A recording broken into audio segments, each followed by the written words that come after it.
Good morning. I just had a thought about cults. I realized that the family unit is the smallest cult. Think about it. There's two leaders. Sometimes there's one. They're imposing their rules, their ideologies, their doctrines on a being that is just a sponge and is forced to obey them for fear of punishment. Now, sometimes this can be subtle. You don't think that you're going to be punished, but a child has to obey its parents up until the point that it's 18 or out of the house, because the punishment could be just not being cared for, not having food, not having shelter. So even if the parent makes it seem like they're not a cult leader, they're still imposing their ideas onto the child. And who doesn't want to be a cult leader? That sounds amazing. So the smallest family, the smallest cult is a family. Then after you leave the house, you go into a friend group. Friend group has leaders. They have rules. If you go against the group think or what the leaders of the group have said the rules are, you're ousted by them. Many times publicly shamed. You're talked about behind people's back. You're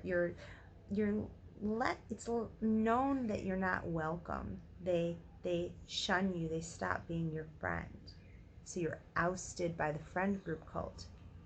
There's the company cult. That's an obvious one if you don't follow the rules of the company.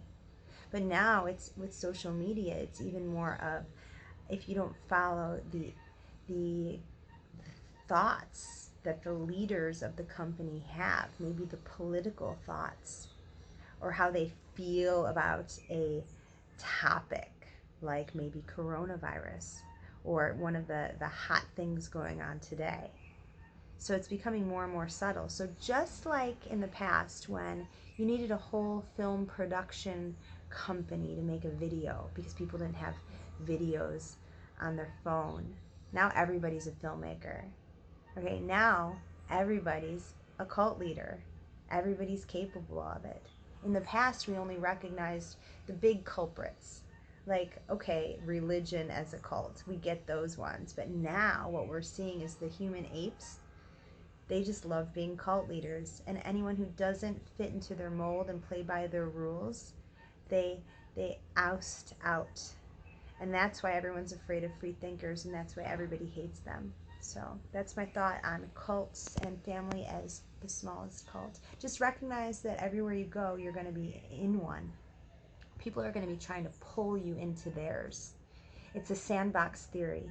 I thought about years ago that everybody's just building these sandboxes around themselves. Like they're sitting in their own sandbox. It's their own crazy town. And they're trying to pull you in. Just know that that's what people are doing. Know that that's the planet we live on, and that's the humans around us. Be well and be aware. Bye.